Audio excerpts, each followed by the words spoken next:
the west to the Midwest, a rivalry spark. Every matchup hits heavy, every barn gets dark. Fast ice, big hits, every night feels prime. NCHC, hockey legends built over time. Free talk, grit talk, glory talk, battles on blades. Talk goal line scrambles and overtime shades. From the booth to the bench, every story rings true.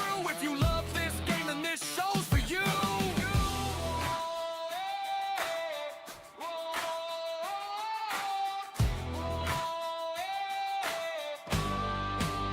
Skate sharp light. Welcome to the nation. Game on. Stay strong. Go horns roaring while the fight songs roll on. College pride in the stands. Every voice sings along. Go hook and fight songs. Forever skating on.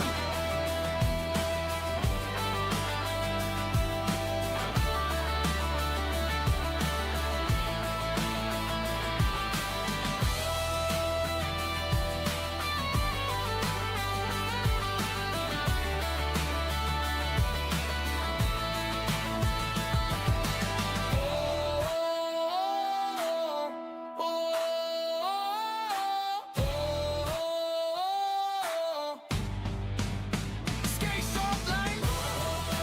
Welcome to the nation. Game on. Stay strong. Go horns rolling while the fight songs roll on. College pride in the stands. Every voice sings along. Go horns and fight songs. Forever skating on.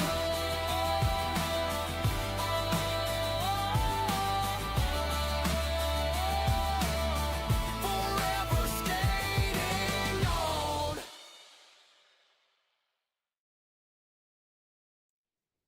All right, it is Tuesday night. We're back with another episode of Goal Horns and Fight Songs.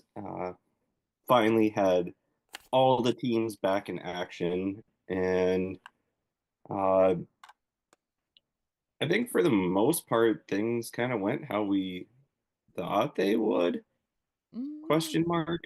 I mean, not really. I think Friday was a lot of the bottom half of the conference got some wins that they desperately needed. The top half struggled a little bit. Denver is on some kind of weird anti-roll right now. They're what, 4 straight losses at least. Swept the last 2 weekends by Maine and then Western Michigan. Western Michigan's on a roll, 7 straight wins, 6 in regulation. Hampton's playing out of his mind right now. Miami found a way to pick up some more points. Yeah, Arizona State, they're probably not too happy about that. I mean, they've got a lot to not be happy about. They also had some bad news as far as players go. Colorado College in North Dakota, I believe, split, sort of. It was a s- semi-split. It was a OT sweep, and sweep minus. Or no, it was a split plus for North Dakota. yep. A split minus for Colorado College. They got the OT win and a loss. And North Dakota got the OT loss and a win. Yeah, our 2 teams were the only ones that were able to sweep. Yeah, Omaha and St. Cloud split, which is good for St. Cloud because they needed to get something going. You were in non-conference play, so good for the overall standings, but not necessarily the NCHC stuff. But honestly, a good weekend of hockey. I did get to watch quite a few of the games. You guys did kind of the scores show different, but you guys kind of let Lindenwood hang around a little bit in both games. Both kind of got out of hand at the end, but Lindenwood did not look terrible, but Duluth still took advantage of knowing the goaltender a little bit, at least on Friday night, as you guys faced off against Knapp. Yeah, we did face off against Knapp, but to start the game, I picked it up late because I was watching football, but following along online, Knapp didn't have the best showing coming back to start. That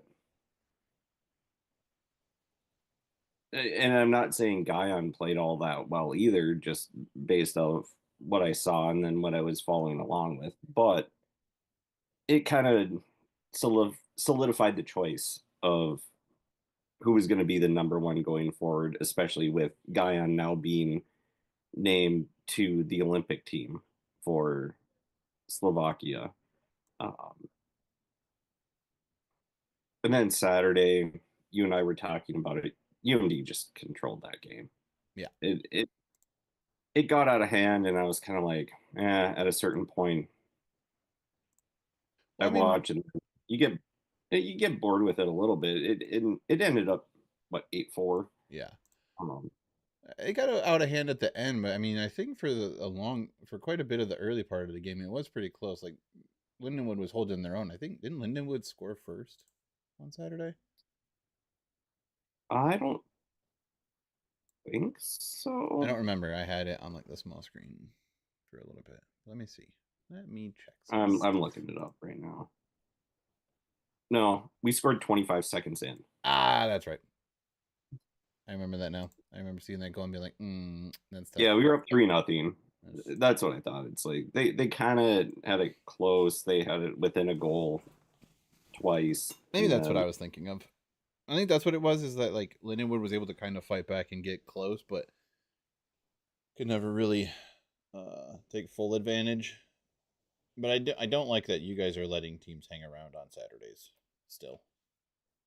And again, I know that it got out of hand, and the score says otherwise. But if you watch some of that game, it was not as decisive as it could have been, and I think maybe part of that was just the lopsided score for a long while. But the one thing that I do like though is we did have our backup goalie in on Saturday, which we have not rotated. And I mean that's a good thing because you need to start getting him some time. As Guyon's going to be away for the Olympics here coming shortly. Mm-hmm. That's exactly like Dahlmeyer. It's exactly what I told you. I'm happy. This is a good place to put him in and see what you have, and just let him play the whole game. Not an exhibition, not anything. Put him in, have it, have that experience. See, okay, and from what I saw, he was playing fine. Now, he wasn't really being called upon to make massive saves or anything. Uh,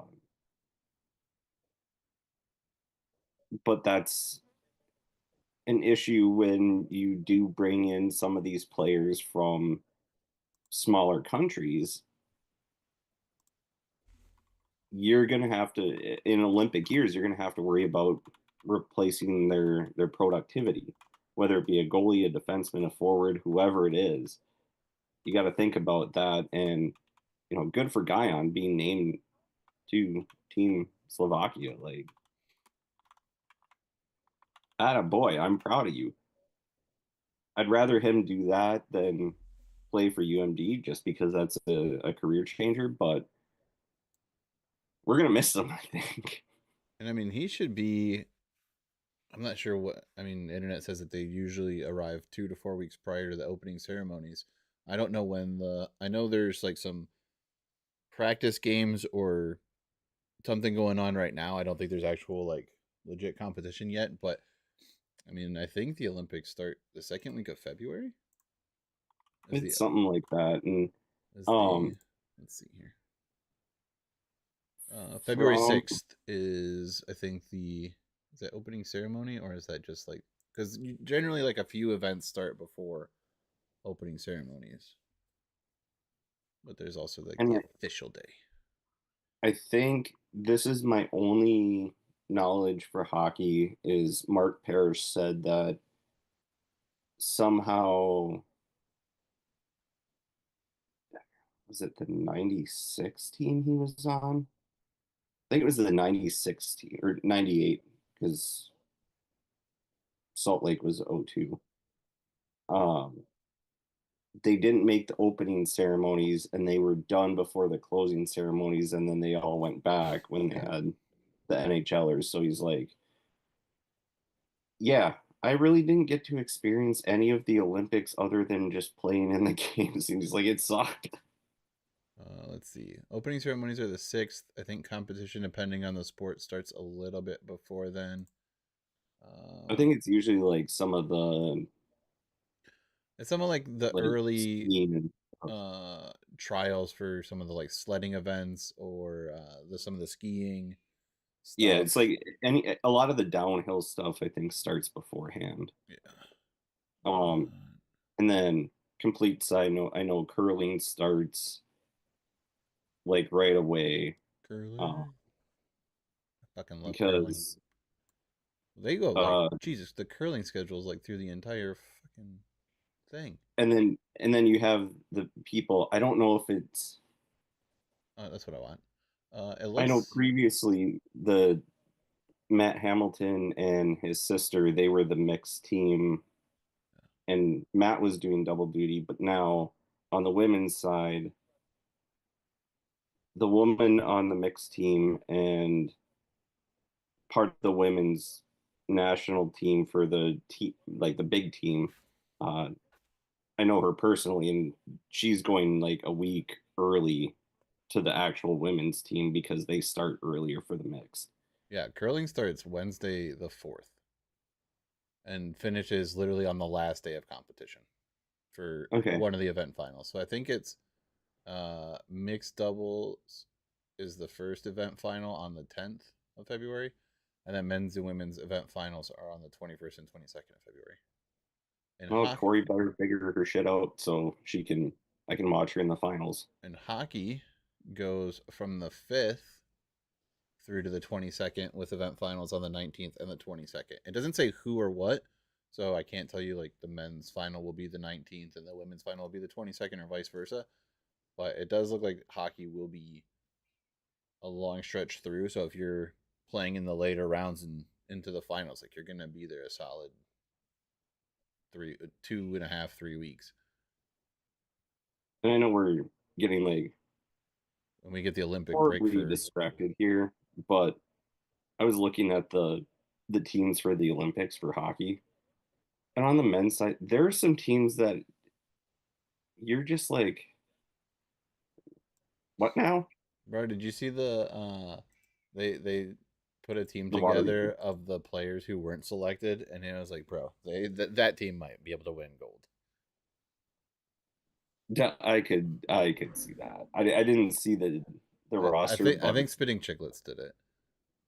They put together a team of the snubs, I could. not the scrubs, the snubs. All right, settle down out there.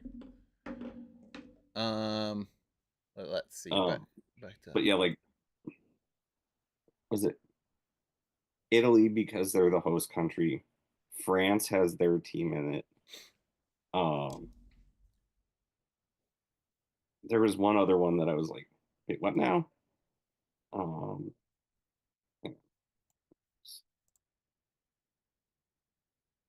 figure it out.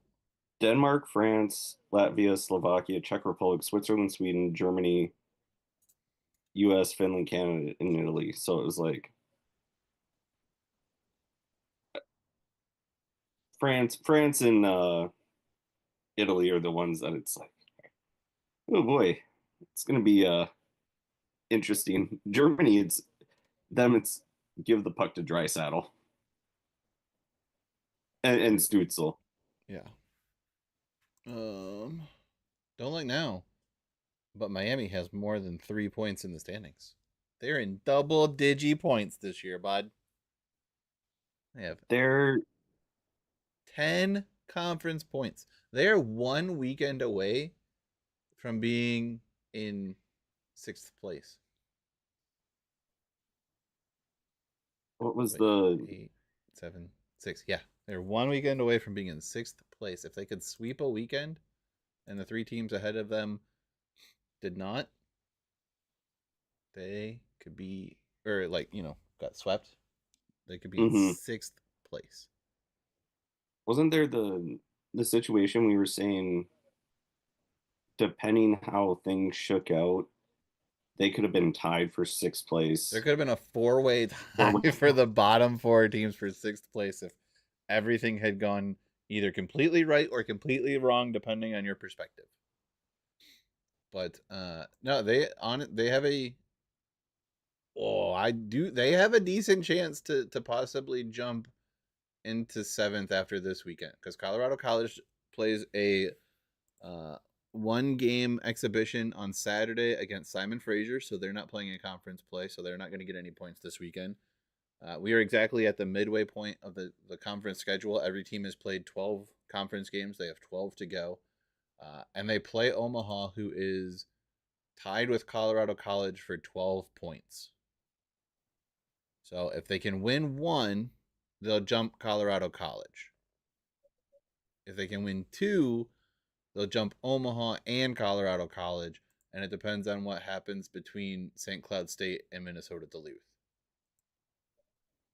Because Miami would need St. Cloud State to lose both and they have to win both of their games, and they could sneak up behind Arizona State and have 16 points on the conference schedule. And then, unfortunately, Western doesn't play this weekend, but Denver and North Dakota play each other. So if if Denver can find a way to right the ship and split, it would be great for Western and really for the whole conference, kind of keeping North Dakota within reach because they are at 29 points already, a 9-3 record. 2 overtime losses though. They are 5 points clear of Denver, 6 points clear of Western at the moment. So some stuff can still happen, and everybody's kind of gettable because that one team's got a week off here and there, and when that break comes and where the teams in front of you are is really important in the second half of the year, as far as the fight for the Penrose Cup. And really, you want to be kind of that 1-2 team. Really this year, and going forward, you really want that Penrose. Like the Penrose has become significantly more important with home ice throughout the playoffs if you're successful in the playoffs. Because remember, they're going to Campus Heights this year. So the first 4 teams will be home for the first round, the best of 3 round. But then the top seed is the home team for the semi and the final. So if you're, that 1-2, it gives you a good shot as long as you're able to win throughout of hosting that conference championship game on home ice. And I think, me as a Bulldog fan, and even for you, the best scenario with North Dakota and Denver playing each other, they go to overtime and they split the overtimes. And like we sweep. That just narrows the gap and it doesn't expand it, especially for North Dakota sweeping and expanding it even more. As long as they split, we're good. Yeah. Whether that's one team has one overtime win and the other one gets an overtime win, or one team just straight wins in reg and the other team wins in reg the next night. As long as there's a split, we're good. Mm-hmm. Yeah, and as long as we sweep, just to keep them close enough. Well, I don't care what you do. I know, but I'm just saying. I honestly, I'd prefer that you and St. Cloud State split, and then it just keeps you. It would allow you to tie Denver, depending on what Denver does, but it would keep you because we're 2 points ahead of you right now. Yeah, so it would put us 1 point ahead if we split. Yeah. But... And then going into the games against each other the following week, that would be big. But and again, so the reason I brought up the Guyon thing is because depending on when he's gone, there's a lot of things happening right now that are falling kind of Western's way in a weird way for everybody else, but also kind of for Western. So, we've kind of mentioned the injury bug to the defenseman at Western this year. They seem to have potentially found some help in that area as they bring up a incoming freshman who is supposed to come in the fall. He's actually coming up early from the USHL. Where did I send it or like it so I can get this right? Alex callback from where is he playing? The Chicago Steel in the USHL is apparently making the jump to college hockey sooner rather than later. Joining the team in January and should hopefully help with two defensemen being out long term, that being Grusberger, Ozine, and Weissenen, who's been out much of the year since the St. Cloud State series. Western's had quite a bit of success bringing guys in January. The most prominent one that I can think of, I don't know, maybe you've heard of him. He plays in the NHL sometimes. His name's Tim Washi. He was a guy that they brought up in January his freshman year. Who's that guy? I know, right? Went on to captain Terrible the hockey Broncos. name. Sounds like he was terrible. Went on to captain the Broncos to a national championship is all. Spent some times up in the NHL with the Anaheim Ducks. Wait, but he's not from Minnesota, so. No, he's from Michigan. Weird. But how was he the captain and won the national championship? I don't know. Weird. Yeah, right. Strange things get said on the internet. But yeah, so they're bringing him up. Not sure when he's gonna make his debut. We'll keep an eye on that. But that was announced today. Some other stuff that's kind of, like I said, leaning Western's favor, depending on both when they play and really how well the backup goalie for Minnesota Duluth is able to step in and fill that role. If it turns out that Guyon leaves before the return series in Kalamazoo, Western, might be able to pepper a backup goalie for a few. That's next week. It's here. Yes, there. You're in where you are. Yep. They already played here. Yep. That's right. I remember that. I was at that game. And the thing with Western right now, when we talked with Paul last, he was the one that had said, you have all the ingredients, it's just what does the chef do with it? And or he might have even said it on his own podcast, and I brought it up, but that's what Fersch has done with this team. Oh, yeah, they're gelling at the right time. The first half of the season he was mixing the recipe, trying to find the right blend of what he needs to do. And now it's the same thing that UMD has done with Sandy, the coach, not the goalie, where the second half of the year, he's found that mix. Yes, we've had a very good first half of the year, but you find that mix, you gel at the right time, and then that second half push, then you can go forward. And you know what? You may not get the Penrose, but you can put yourself in a very good position to at least make the tournament. Yeah. For the NCAA tournament, and that's where Western's headed right now. Yeah, and like we mentioned last week, some of that does have to do with just the fact that guys were able to get healthy over the winter break, that had been playing through injuries for the first half of the season, and it certainly helped their game. Also doesn't hurt that Hampton Slukinski has played stupid hockey the last, really since the Christmas break ended, with the tournament in Milwaukee, continuing that play. He went 10 straight periods without allowing a goal from the time that Wisconsin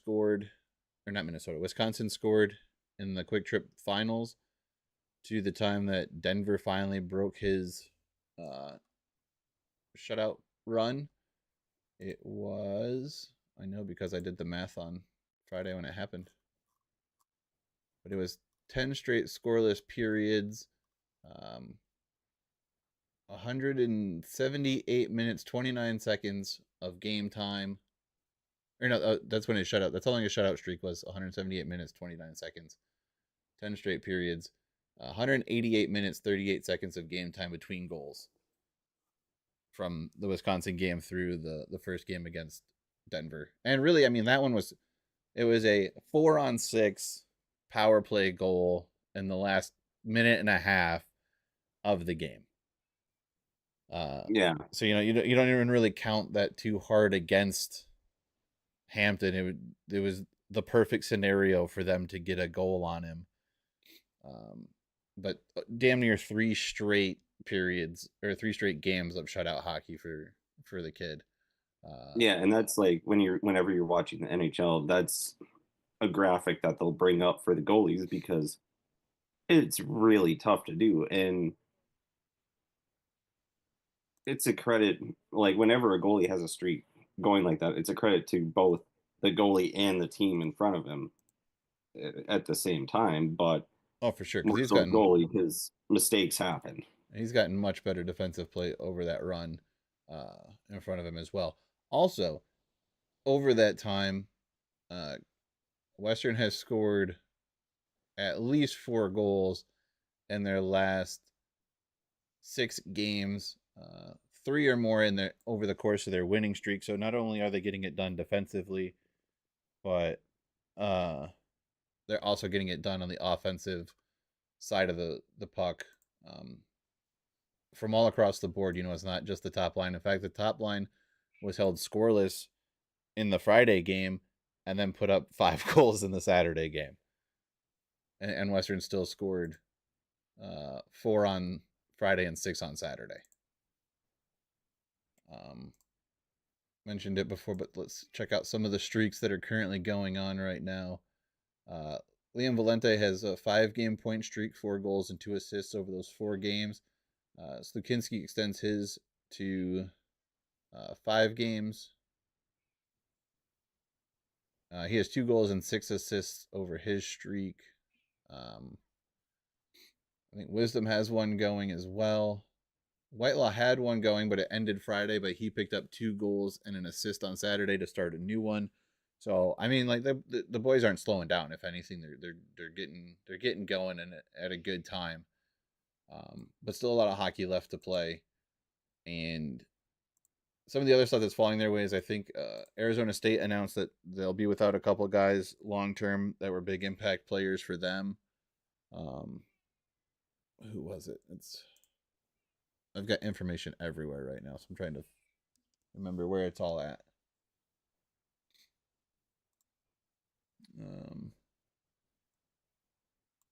No, that's too far, I think. Mm-hmm. That's that one.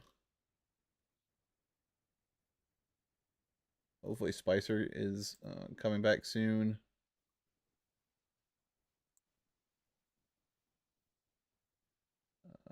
Yeah.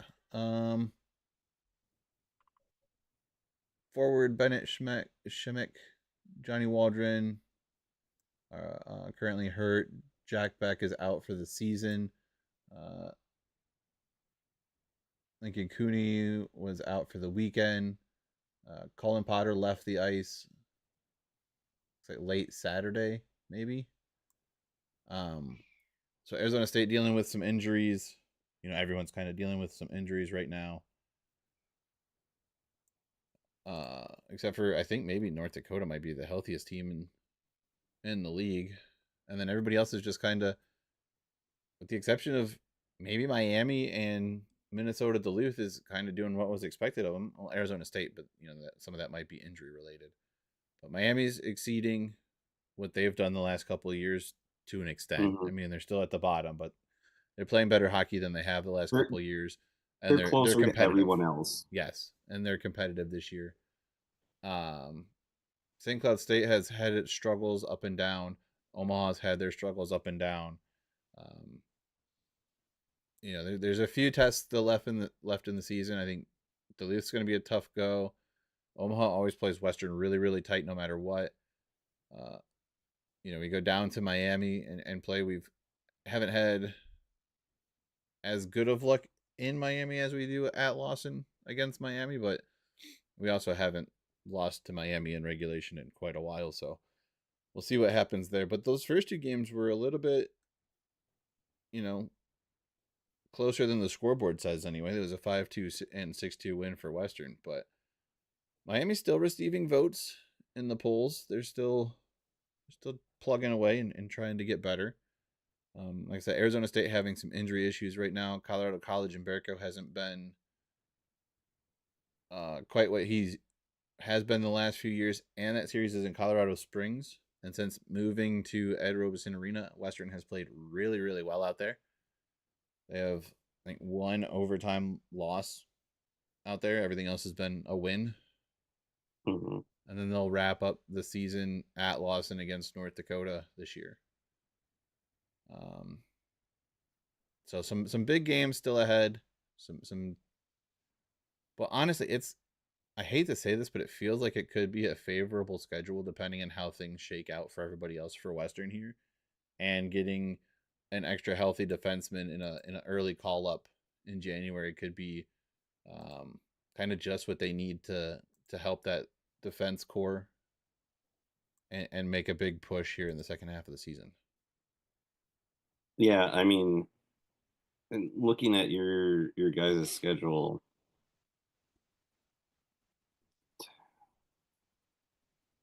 compared to ours to move forward, um, we have Miami, and then we finish out with CC. But other than that, we have Western, we have North Dakota, we have Denver. And, like, it's not an easy schedule. 6 games against the top 3, currently the top 3 teams in the conference. Mm-hmm. Whereas, like I said, Western has everyone's in the bottom half of the conference except North Dakota for the rest of once we get past Minnesota Duluth for the second half of the season. Mm-hmm. So it is what it is. I mean, you still got to play all 24 games, and anything can happen. I mean, how many times has a really, really bad Miami team stunned Duluth or Denver or Western to a degrey? St. Cloud State, Miami, and UMD. I mean, they've gotten everybody at least once, almost. I mean, they pushed a really good Western team to an overtime game a couple years They've ago. gotten us when they were twice playing in terrible. the last couple of years. Hey, Twice. Hey, I'm just letting. Miami had one conference win 2 years ago. Yeah, and that was against us. No. Wasn't it? Nope. Not the one 2 years ago. That one was against Western. And it was. Oh yeah, that's right. Because I Lawson. vehemently made fun of you. Yes. For that. Yes. Their one conference win 2 years ago was against Western. One. Uno. How many do we have? One. Yeah. Hey, they don't ask how. They just ask how many. And that how many is one. They're number one. They're number one.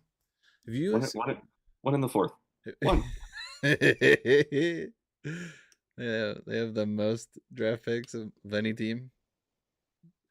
They have what, 7 in the first, 3 in the third, and 1 in the fourth. One who's played the most NHL minutes of anybody here.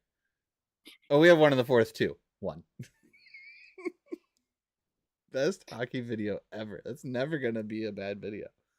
Every time it pops up, I'm just like, I need to send it to Wes. Every time. I love it. Just because I know it's going to make you laugh. It is so good. I almost have it memorized. Pressure. We don't even know the meaning of the word. We have 0 pressure. He's so indignant about it too, and it's the most beautiful thing in the world. So what are you going to tell your team?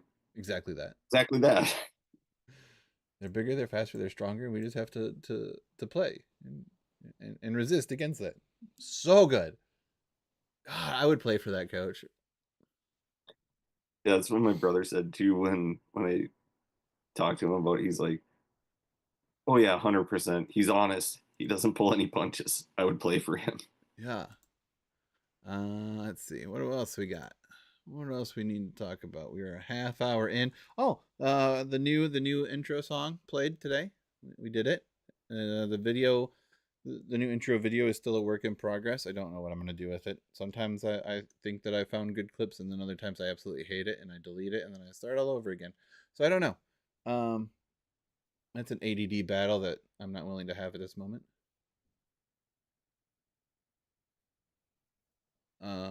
Let's see. We can go to the comments because we got one.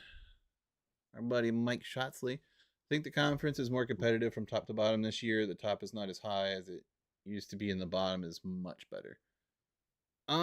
It's certainly closer than it has been in years past. That's for sure. I don't know. Western wasn't they ended the season 10 points ahead, but it was really a battle between them and ASU for like they were fighting ASU off for the majority of the season. North Dakota again is 6 points clear of third place. What did I say? 5 points clear of second place. 4 points clear of second place. And for They are 5 points. They're at 29. yeah. Denver's at 24. And for whatever reason, when North Dakota is the team in first place in the conference, they take it by a bit of a margin. So I don't know.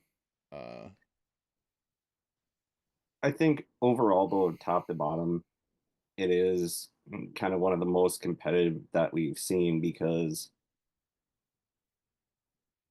a few years ago, when it came down to the last weekend, it was kind of 1 through 5 when UMD and St. Cloud had that awkward split series for whatever reason. The COVID cancellations. I don't even know if it was COVID. I think It it was the year that we got back to regular play, but there was a cancellation because somebody somewhere got sick. yeah, Like COVID broke out somewhere, and they had to cancel a weekend of games, and they pushed back Colorado and Western, and then they made you guys play on 2 Tuesdays in your final series, or some yeah, weird nonsense like that. yeah. It was like 2 Tuesdays, and then we had the regular one. But I think it was that year. That was really close because I think 1 through 5 for sure. It might have been the year North Dakota was 6. Those were all really close matchups in the sense of you kind of knew, but everyone up until that last weekend could have jumped into any position. And then you had 6, 7, 8 were kind of clear of 1 through 5. Now this year, it feels way more like, okay, Colorado College, Miami, they're down there. We're not going to really pay attention to them. And then we'll worry about everyone else. Now it's like we said, Miami could have been in a 4-way tie for 6th place, depending on how everything shook out. Yeah. It's there's way more teams that are competitive, and they're not. I mean, yeah, they're 19 points out of first place. They're not going to get first, but they're only 7 out of fifth. That's not insurmountable. No, not by any means. I mean, I don't know what does the end of their season look like. Let's double check. They finished the year with Omaha, a team that has been struggling and been super inconsistent this year. So there could be there could be some points on the line there and a potential to move up. They host Minnesota Duluth. They go to North Dakota. That could be tough. They host Western Michigan. Mm-hmm. That could be tough. They Well, have St. Cloud they do play State. well in North Dakota. Yeah. They have pushed them in the playoffs multiple times. Ooh, they have Omaha 4 times still. They host Omaha this weekend. Omaha coming off of a tough sweep against St. Cloud State, 2 teams that are struggling and been super inconsistent. Miami's kind of coming off of a little bit of a high. They have the goalie of the week, which, is something that we could discuss if we want to. But they held Arizona State to 2 goals all weekend. I mean, that's not easy to do. Came away with an overtime win and a loss. They host Omaha this weekend. They're off next weekend. They go to St. Cloud State, host Western, to North Dakota, host Duluth, finish up the year at Omaha. There's some winnable games there, honestly. Mm-hmm. And, Colorado College and Duluth finished the year against each other. Those games could benefit Miami. Western North Dakota that might not really play too much into that series. Um, as far Yeah, I as think helping or benefiting them, but Omaha ASU, that could be a potential series that benefits, or ASU Denver. There's still some series that could play roles in everybody else. So, yeah, I don't necessarily see them being a host team and finishing in the top four, but they could but actually be in the playoffs this year.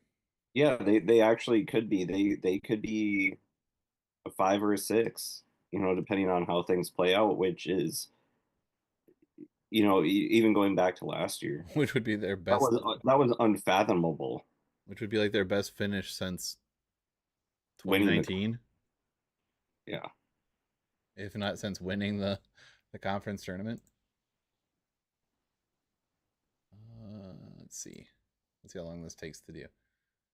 They were last place the very first year in 2013-14 with 20 points. They were second in 2014-2015 with 44 points. That's a good jump. I'd say. 16, they were fifth with 31 points.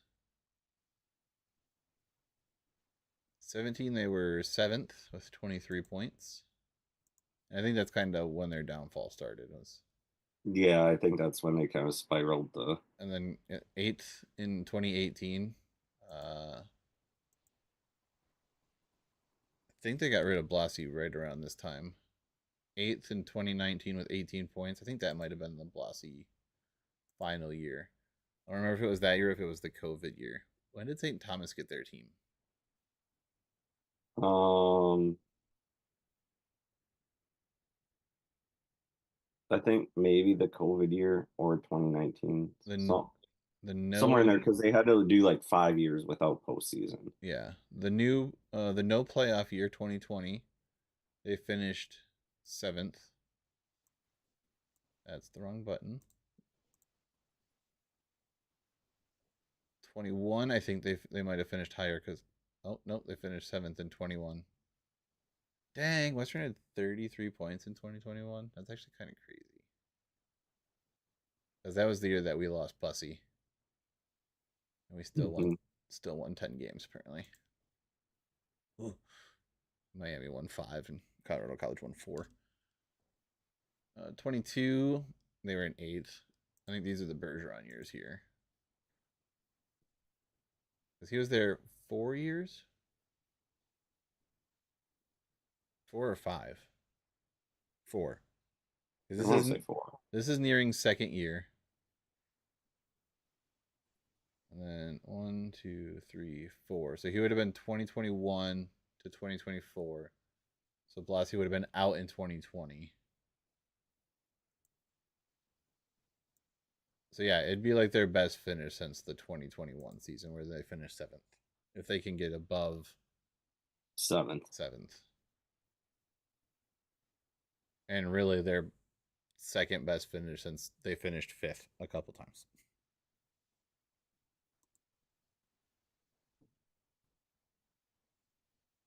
But I feel like they're moving in the right direction. Like they've got some pieces. They're a pretty young team too.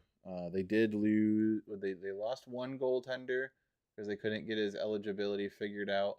But they brought in another goalie from the CHL or U Sports. I don't remember which one. During the break. Um, and then it's just a matter of capitalizing on the unfortunate stuff that happens to teams in front of them. And then North Dakota's playing well again. They have a really good freshman goalie. I don't understand this conference and their goalies, dude. We find the best goalies. These teams You really just do. figure it out and put together incredible goalies. I might be biased about this, but I think Hampton should have been goalie of the week for the third straight week. Just saying. Just saying. He made I mean, He made almost 70 saves this weekend on a Denver team that we know is a very good offense, even if they weren't playing their best hockey. And I would say a much more difficult opponent than Arizona State. But, and he was the only goalie to sweep. And you know how I feel about sweeps. He did not have sweeps. He did not have a shutout, which is, okay. But it's hard. It's hard for me to give a goaltender of the week to a goalie who either only plays one game or has an L on his record, unless every series is a split. I mean, 3 goals versus 2 allowed on the weekend. That's I think that's what they're going for. They're not really looking at the opponent. I think it was within a percentage of a. Hang on, how many saves did he have? Let's see here. I know he had a fractional higher save percentage. It was like 0.969 and Hampton was 0.959. Well, there you go. Shut up. That's within a rounding error. Okay. He made 36 saves on Friday in the Miami win. I bet you he made like one more save. And in the loss, the 1-0 loss,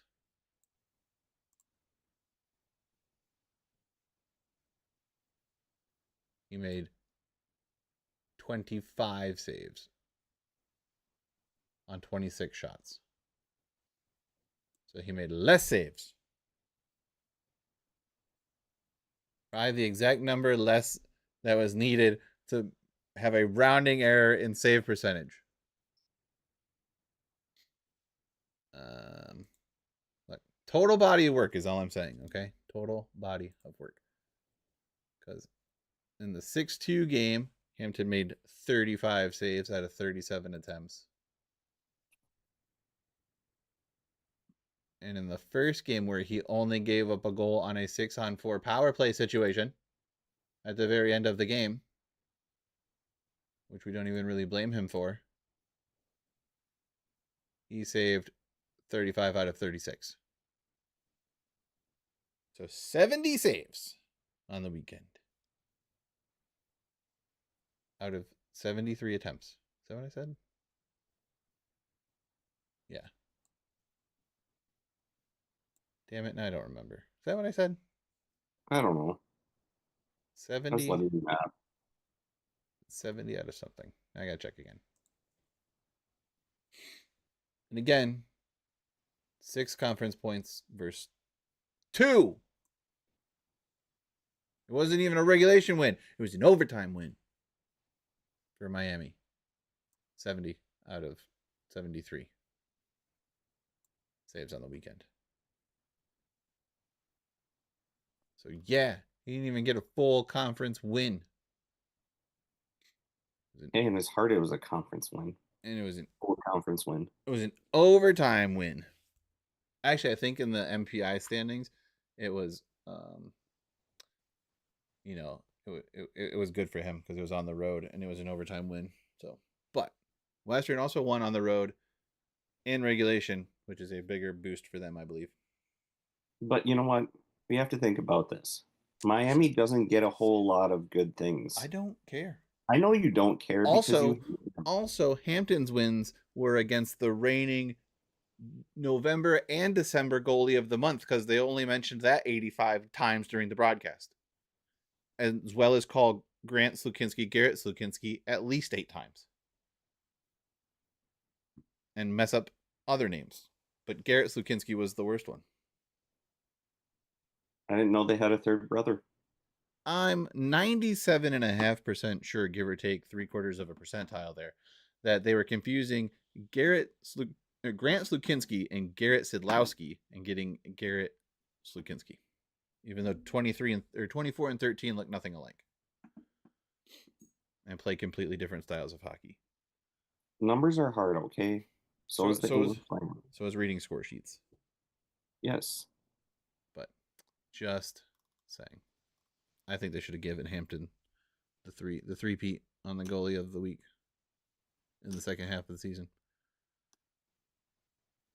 Well, you know what? He can just earn it back Just throwing that out there. 3 weeks from now. Well, that's just my opinion. 2 weeks from now. But not next week. Yeah, no, he can get it next week. He can get it next week. No. Yep. No. Yep. No, absolutely fucking not. Absolutely. Get that shutout streak running again. Owen Michaels was the forward of the week, though. You had a defenseman of the week from your team, and Ty Hansen. And Mats Lindgren was the rookie of the week from Colorado College. And Mateo Dorbach was the goalie of the week from Miami, even though he only got his team 2 points on the weekend. Not surprised with Ty Hansen getting defenseman of the week. He didn't even have the most points in his series. See, the more I think about this, and the more I look at all of the numbers and all of the data, the worse this pick looks. Just standards are standards, all right? The standard is the standard, and we're not applying that standard properly here. Well, they have different standards than you. My standards are better. Yeah, just ask you. Exactly. Just saying. Anything else? Any other big time news? I think we talked about everybody. I think we had equal opportunity to irritate, annoy, or berate everybody. Oh, bro, dude. So I was looking through clips this week. And Berko got a little bit frustrated with the referees on the game-tying goal. Was it Friday? And whatever game went to overtime between those two. I think it was Friday. Even though they ended up getting the win in that one, I think.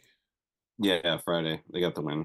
Yeah, but go watch the highlights.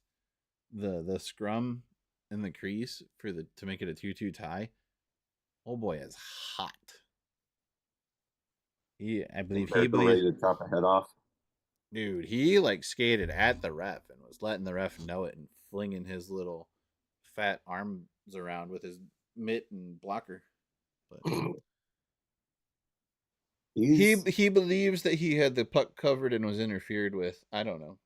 It looked like the guy got it from behind his back and he was not really pushed or pulled or shoved anywhere. So hard to say. He's a competitor, and then I did see over the weekend there was one linesman that was retiring, and I was gonna say oh, good, maybe we'll get somebody better, but then I realized it was a linesman, and usually the linesmen, they do fine.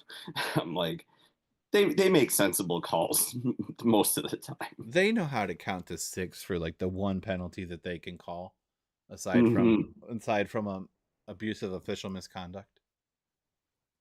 So I don't even know his name, but good on him on retiring. I think he was one of the OG linesmen too. Has been around for I think so. All of the seasons of the NCHC. So yep. So I wonder if he was maybe a WCHA. It'd be either WCHA or CCHA official that would have gotten pulled in, because I know there was one referee that was WCHA that got pulled into the NCHC. He was. There's it depends on which one I think it is. But I mean, some of them do multiple leagues. I know there's a crew here that does Big Ten and NCHC. Because I literally watched them do both halves of the home and home between Western and Michigan. I actually might do all three. They might do the CCHA too, because Ferris is still in the CCHA. Yeah, that's not that far. They could get to. They could definitely. I mean, they have 5 teams that they could ref in a not so terrible circuit. I mean, Notre Dame would be the worst out of that, but Notre Dame, Ferris, Western, Michigan, Michigan State. They could all get to pretty easily. Yeah. There's the one linesman. I haven't seen him in a bit, but at trivia, he's a CCHA linesman, and he's like, yeah, they fly me out for the weekend, do Friday, Saturday, and then come back home. That wouldn't be a terrible job. But I think that's it. I think we covered everything. Did we cover this weekend's game? I mean, we talked about this weekend's games. Yeah, there wasn't that much to talk about. I don't think. No, But Western doesn't play. Colorado College has one exhibition game. Arizona State doesn't play at all. So 3 teams either not playing or in non-conference action. Conference series. Duluth at St. Cloud. Hey, that's 2 home games for St. Cloud State. They're not doing a home and home this year on that one. no. Well, usually we haven't. I mean, I think that was kind of more random, home and home. Well, they did it for they split the Tuesday games home and home, and then they split that end of the year series home and home.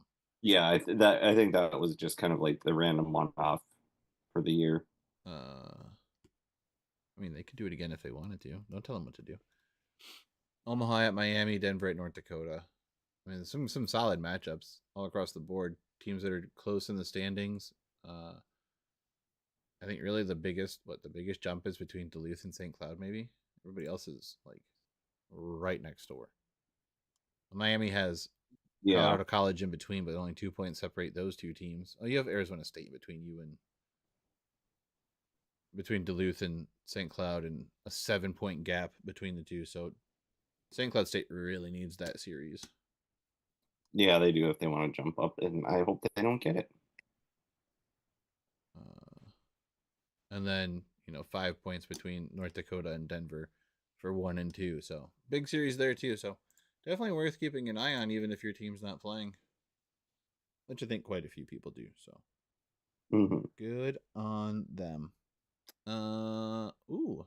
Ethan Frank, 3 straight games with a goal in the NHL for the Washington Capitals. Look at that. They grow up so quick and they become so good at hockey. I mean, he has he's at like almost a season and a half of being up full time now. Something like that. Because they called him up last year and then they kind of messed up and couldn't send him back to Hershey, and he hasn't gone down to Hershey this season. He was on the ice though in his suit, looking dapper when Ovi broke the record. That was the only thing that I was looking for. Is Ethan there? Is Ethan there? There he is. I don't think we touched on full Olympic records. I know there's four players from the conference, right? 4 alumni. And I think there's here it is. 3 current.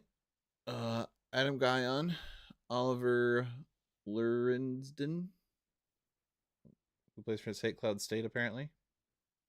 Lorentzen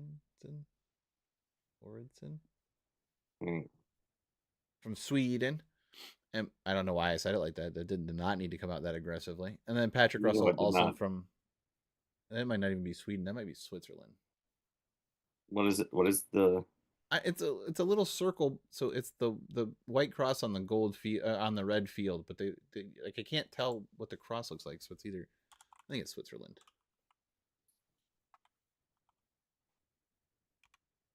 It's a white cross on the red flag. Then that's Switzerland. Yeah. Yeah, it's Switzerland. But the way they took the picture, you can't tell the dimensions of the cross, which is kind of important to how the flag looks. So 3 current players, 2 from St. Cloud State. Wait, no. What? No, 2 of those played years ago. One didn't even play in the NCHC. Your damn website sometimes is so hard to read, NCHC. I guess it says current and former named to European rosters. That makes so dumb. And then the 4 on the U.S. men's team: Jake Getzel, Brock Nelson, Jake Sanderson, and Jacob Slavin. The only one, Nelson did not play in the NCHC. Everybody else did. No. Yeah. So really 3 alums of NCHC teams. But we'll give them the benefit of the doubt. Grandfathered in. I think that's it now. Anything else that we could think of? I don't think we mentioned it, but apparently Jake Livanovich was the defenseman of the month for December, according to the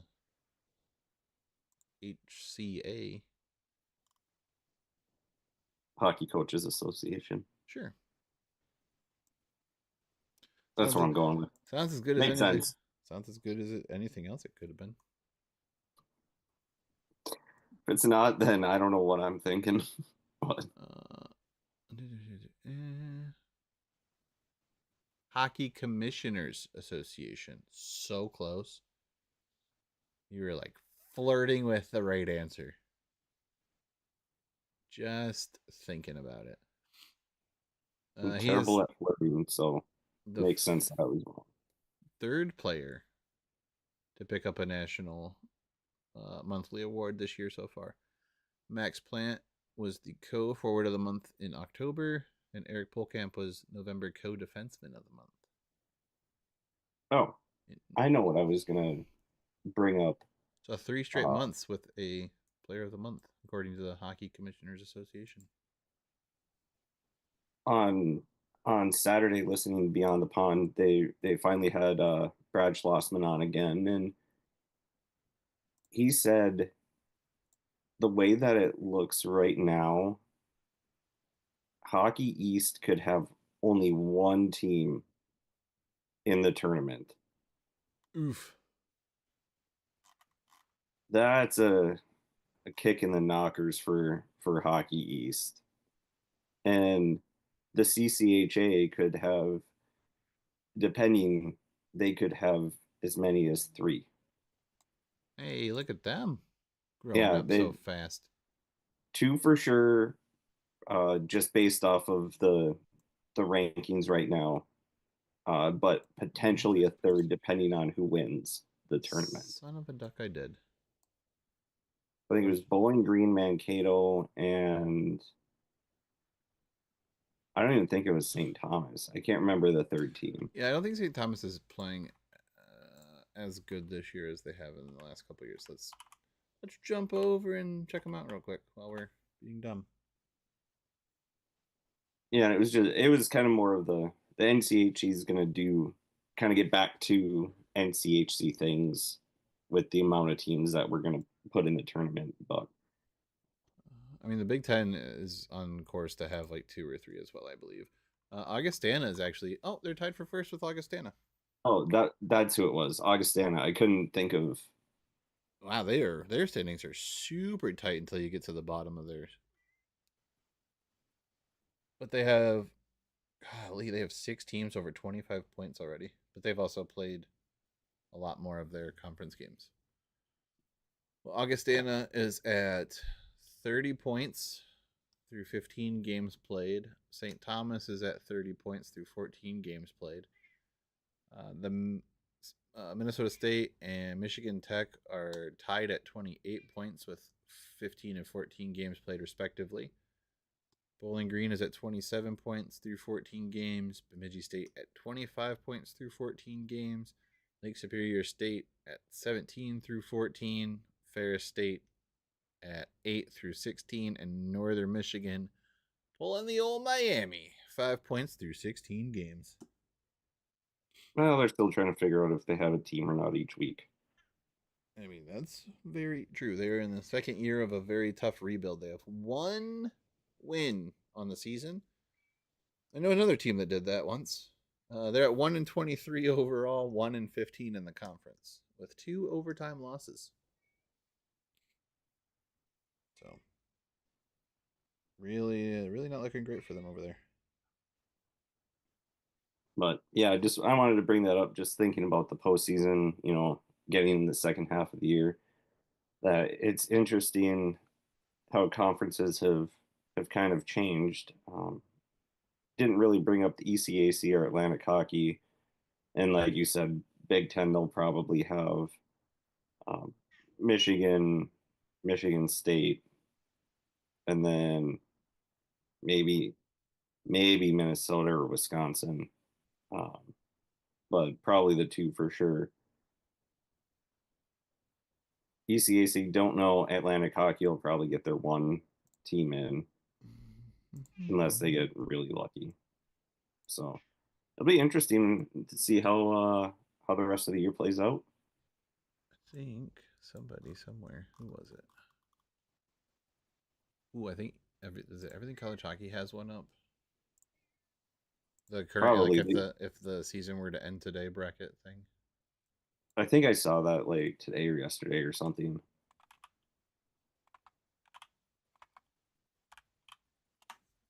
I didn't look at it, but I'm pulling it up right now. yeah.